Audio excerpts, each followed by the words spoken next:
Oh wow, this is incredible. America is even more protected right now. My friends, we go into this. Real reasons Americans' new Iron Dome terrifies the world. Look, real talk, the first time I saw news about this, I said, fake news, I don't believe it. There is more guns than people in America. They are protected enough. But yesterday I realized that this dome thing will actually be a thing. The name is Golden Dome or something, which I thought it was incredible. But before I go into this, let me ask you for one thing. If you can leave a like, thank you so much. Is the best way to show support. Now, if you can subscribe, well, in that case, forget about it. You make my day. Have that in consideration.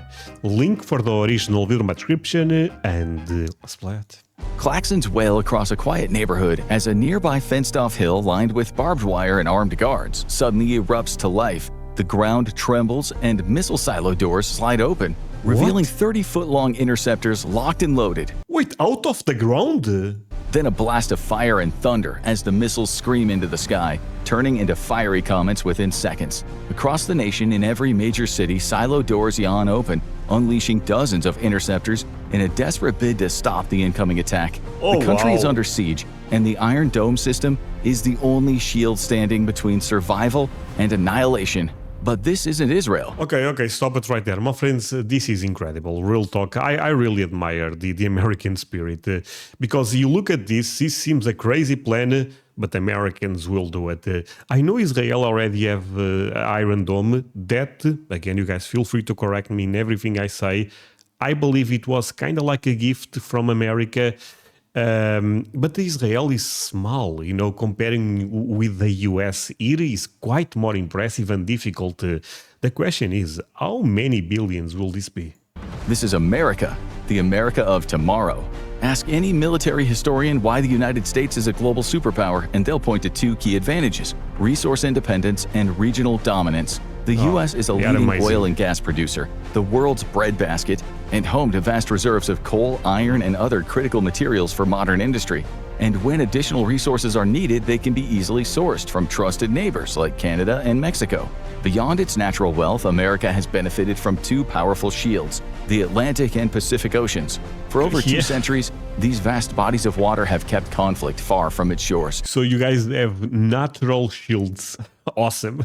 These oceans served as insurmountable barriers, making a direct attack on the U.S. nearly impossible. This held true during both World Wars. While Europe was ravaged by destruction, American industry and economy surged, emerging stronger after each conflict.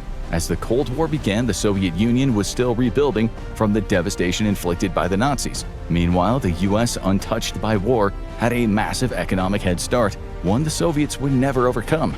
Distance has long been America's greatest ally, shielding it from direct threats and allowing it to project power far beyond its borders. This is why Okay, I started saying that there is more guns than people. I believe that's also confirmed, right?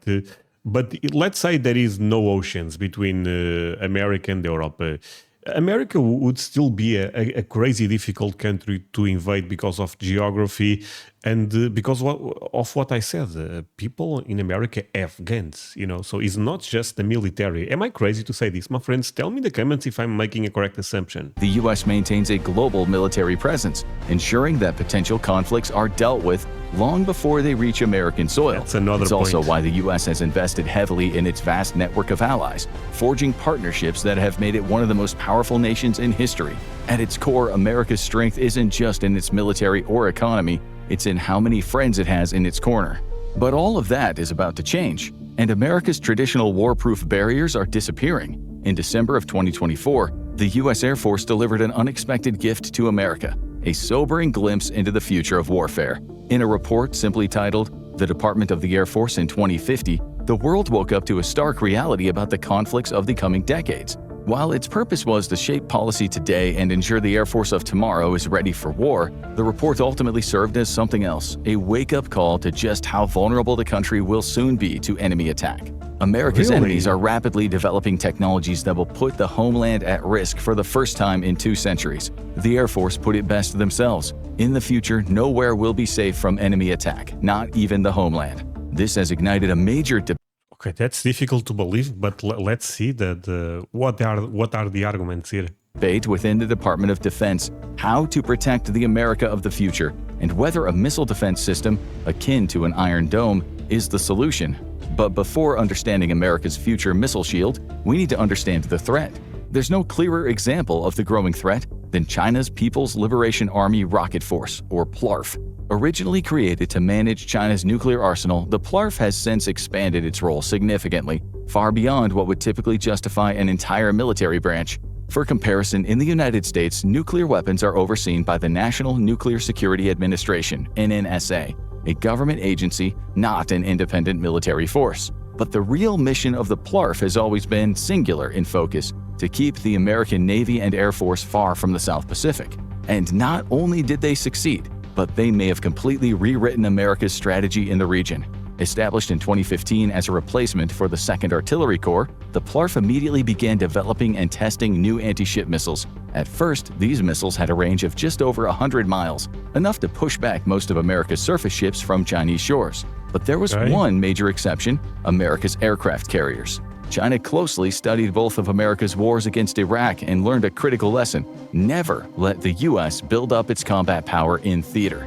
They realized that the key to victory wasn't just about having a strong military. It was about denying the US the ability to project its power in the first place. If they could keep American air power at bay and prevent US forces from establishing a foothold, they could drastically shift the balance in any future conflict. To both ends, China began breakneck development on entirely new anti-ship and ballistic missiles. In just a matter of years, China had expanded the reach of its missile weapons from a few hundred miles to over 1,000. China's Damn, China, I know you guys say America is stronger than China, and I also believe that. But I think you guys should agree here that China is becoming really strong. You can say they still have a long way to go, but I think, look, I grew up thinking about Russia versus America as the two main powers. But I think that's basically done at this point. America is much, much stronger than Russia. It's not even close. Even though Russia have a lot of nuclear power, but I really believe the future will be America versus China. Or maybe China and Russia do some type of partnership, to be honest. YJ-21, a hypersonic anti-ship missile, has a range of Now you may ask, André, what team are you in? America. just shy of 1,000 miles. Zero Named doubt. the Eagle Strike 21, it's designed specifically to eliminate American ships. With an even longer range, the DF-26 can reach out and hit targets over 3,100 miles away, putting traditionally safe American bastions of power like Guam well within range of Chinese weapons. And this is a crazy. wake-up call to anyone predicting future warfare in the year 2050. If missile development continues along the avenue it's currently on, it won't be long before conventionally armed missiles can accurately strike targets thousands of miles away, even all the way to the American homeland. America's invulnerability shield is about to be stripped away forever, so it's time to build a real one instead. Currently, the Okay, actually, I'm loving this video because I saw some people saying that America does not need the Iron Dome. This is almost overkilling, if that makes sense. Maybe those people are wrong. Maybe this is look, again, I don't know for sure. I have a lot of people that know a lot about the US military that are almost military nerds, if that makes sense. So tell me your perspective, my friend, because at least now I can see an argument. The only threats that can realistically target the American homeland during war are nuclear weapons and perhaps a missile strike by a conventional guided missile submarine. When it comes to nuclear weapons, the threat is nothing new. The US has been under the shadow of nuclear annihilation since the early days of the Cold War. But in reality, no one is reckless enough to launch a direct nuclear strike on America. Mutually assured destruction guarantees it. The US possesses enough nuclear firepower to ensure that any such attack would be the last move humanity ever makes. In the second case, it's not impossible that an enemy-guided missile submarine could get close enough to launch an attack against homeland targets. The US converted a number of its own Ohio-class nuclear ballistic missile submarines to conventional missiles instead, effectively turning them into stealthy arsenal ships capable of firing as many as 154 Tomahawk cruise missiles. And they You know what's crazy? This is such a doomsday scenario, but we have to be prepared for this. can also hold 2 platoons of Special Operations Forces to deliver them rapidly and stealthily to a hostile coastline. Just one of these submarines has enough conventional firepower to cripple a small nation. However, such an enemy submarine would have a long stretch of ocean to cross undetected, and an attack would almost certainly be a one-way trip for the sub and its crew. This makes it an unappealing option for an enemy. But soon they won't need a costly submarine to strike deep into American territory. China has already demonstrated intercontinental precision, conventional capability with its fractional orbital hypersonic vehicle test. This missile test sent a hypersonic vehicle which could be armed with either a conventional or nuclear warhead orbiting around the planet before re-entering the atmosphere to strike its target. Right now, such a weapon is far too expensive to be used for widespread conventional attacks. However, it is entirely possible that China would be willing to use one of these weapons against a high-value target, whether that's an aircraft carrier in port or the headquarters of a major U.S. defense contractor. But that's exactly the threat predicted by the U.S. Air Force. These weapons will only grow in capability and reach, while becoming cheaper and easier to produce and field. And it's not just China that's the problem. Russia will likely eventually develop similar capabilities too. As the technology proliferates around the world, even smaller countries could begin to have access to conventional weapons with enough reach to target the American homeland. And then, this type of escalation is really crazy because they all follow each other. But it's fair to say, my friends, that the best engineers that America probably have, they work at the US military. At least they should. There's the other boogeyman in the room, the weaponization of space. Technically, placing weapons in space is against international agreements. The outer space all of a sudden, this becomes Star Wars. Treaty of 1967 was meant to prevent a space arms race before it could even begin. But the treaty has serious loopholes. And then there's the fact that some nations simply don't care. Russia, for example, has routinely broken international agreements, violating multiple treaties just in the last decade. In fact, intelligence suggests that Russia may already be in major violation of the Outer Space Treaty, potentially deploying a nuclear-powered anti-satellite weapon that's orbiting the Earth right now. The What? treaty does explicitly My friends, in the space nuclear weapons. prohibit the development of weapons of mass destruction, both in orbit and on celestial bodies. This clause was meant to prevent the catastrophic escalation that would come from the US and the Soviet Union placing nuclear weapons directly over each other's homelands. This is what crazy. served as the basis for Ronald Reagan's famous Star Wars project, a missile shield that would keep America. It's actually the name of the project. As the basis for Ronald Reagan's famous Star Wars project, a missile shield that would keep America safe by intercepting nuclear weapons in orbit. The project was as controversial as it was ambitious. While discussed, nobody had actually tried to build a space-based defense shield for one simple reason: if it was successful, it would destabilize relations by upending nuclear detente. At that moment, peace between the US and the Soviet Union largely rested on the fact that each nation could wipe each other and the world off the map. The announcement of America's space shield ignited a new arms race with the Soviet Union. Fearing that the US might become immune to nuclear attack, the Soviets scrambled to build up a conventional military advantage to offset the shift in power. But this desperate military buildup came at a cost. With an economy already on the brink, the Soviet Union's massive defense spending spiral only accelerated its downfall, pushing the nation's overcooked economy into total collapse. In the end, Star Wars was more smoke and mirrors than a serious military effort. As every expert at the time concluded, the technology required was simply too advanced. That is no longer the case. And the only way that America of 2050 can remain safe might be to build a real-life Star Wars missile shield today. While America's new missile shield is often compared to Israel's Iron Dome, the truth is it'll end up becoming something far more complicated and expensive than Israel's missile shield. There's a bit of a misnomer when it comes to Israel's Iron Dome, as people tend to refer to it to explain the overall missile shield that Israel enjoys, and recently demonstrated to be extremely effective. In reality, Iron Dome is only one small part of the overall shield, and the very last line of defense, in fact. The Iron Dome can only intercept rockets, artillery, drones, and missiles at a range of up to 43 miles. Before incoming enemy weapons get there, though, they have to pass through other layers of defense. Sorry, but when Iran did an attack on Israel, months ago, The Iron Dome end up stopping a lot of stuff, but some missiles end up going through, right? So it's not 100% safe, if that makes sense. Outermost layer is Israel's THAAD, or Terminal High Altitude Area Defense System. Purchased from the US, THAAD is designed to knock out targets both inside and outside of the atmosphere, at ranges of up to 124 miles. Arrow 2 and Arrow 3 knockout missiles flying through the upper atmosphere as high as 31 miles, while David's Sling can knock out ballistic missiles up to 186 miles away. Meanwhile, the Iron Dome is programmed to track incoming missiles and only fire interceptors if it detects the missiles will threaten built-up areas. How effective is Israel's missile shield? On October 1st, 2024, Iran launched 200 missiles at Israel. The only casualty Iran managed to inflict was against a Palestinian man on the ground who was struck by missile debris.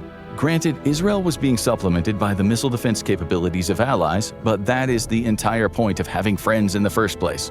Likewise, America's missile shield will work a lot like Israel's, only on steroids. There are no official plans yet, but we can make some but bigger and better. educated guesses. That sounds very American. About its capabilities and design. Currently, the entire project is undergoing a 60-day review. After this, the Secretary of Defense will present a comprehensive plan outlining the requirements for a nationwide missile shield. The best... But this is official, right? America will have this 100%. Maybe we don't know the timeline, but this is official, right? Deployment strategy and the physical architecture of the system. While the specifics remain uncertain, one thing is clear. America is taking this threat seriously. The project has already come under some controversy, as it marks a major foreign policy shift for the United States. Up until now, the U.S. has sought to carefully balance its defense without upending nuclear detente, the tried and true means by which peace between major powers has been kept since the end of World War II. That's why... You know what's crazy? I think about this quote that you guys told me, some of you told me in the comment section, that I said, not America, war is bad. And you guys said, of course it's bad, André, but not being prepared is even worse. And that stuff stuck with me, you know. Why the U.S. has only deployed small numbers of THAAD units. Each of these deployments has been met with wide protests by nations like China, who see it as directly undermining their capability to deter the U.S. via retaliation. This was the controversy surrounding the original Strategic Defense Initiative, and it remains the controversy of America's modern missile shield. Yet, as many have argued, missile defense is too vital to let Cold War-era nuclear norms stand in the way of its development. And those voices may be right. The weapons of tomorrow will have no problem crossing an ocean to get to U.S. factories, government buildings, and commercial centers. America's missile shield is expected to be made up of several key components.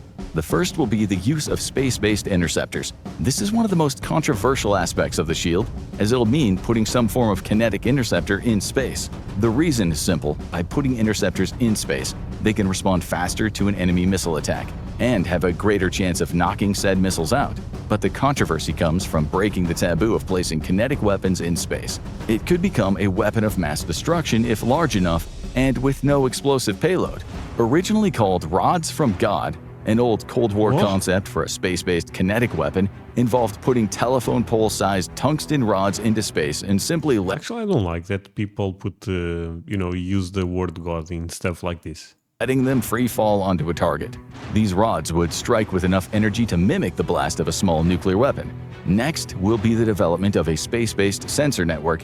The US already has a global missile alerting network that's sensitive enough to detect even small anti-ship missile launches, but a future system will need to be both larger and more resilient. At the moment, all of America's military space infrastructure is under threat from Chinese and Russian anti-satellite weapons, and this threat is only expected to grow with time. A future missile defense network will need to move away from high-cost single-point failures and instead rely on swarms of lower-cost, less sophisticated assets. By networking these systems together into massive kill webs, the U.S. can create a defense network that is too large and too decentralized for an enemy to effectively neutralize. Along with a new space-based sensor layer, the U.S. will need communications infrastructure that is just as dispersed and just as reliant. America's future missile shield can't even have one bad day on the job. To ensure that never happens, it has to ensure that the U.S. can communicate quickly, securely, and reliably with forces around the world and in space. Okay, here I'm a bit lost because this seems so futuristic, my friends.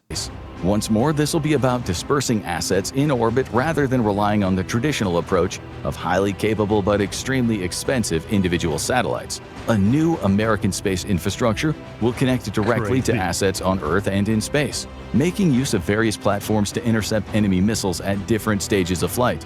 U.S. Navy ships are currently the backbone of American ballistic missile defense and will likely remain so due to their mobility.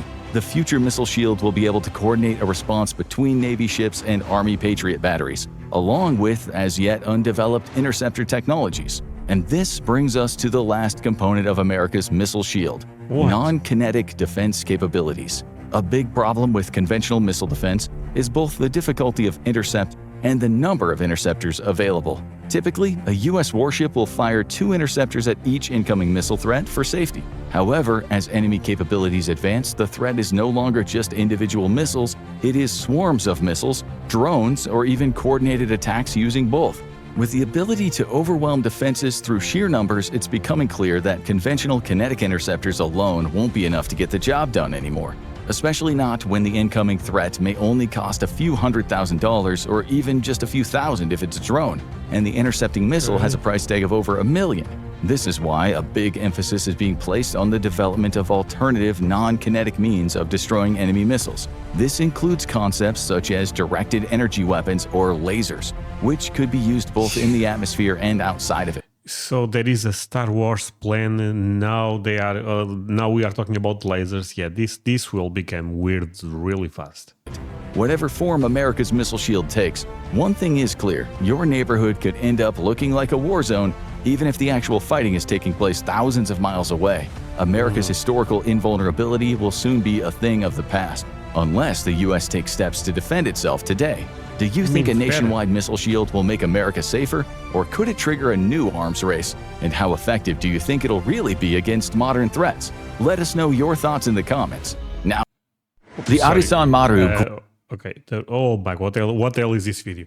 That said, my friends, it's everything for today. I thought this was an awesome video, honestly. I ended up learning a lot of stuff.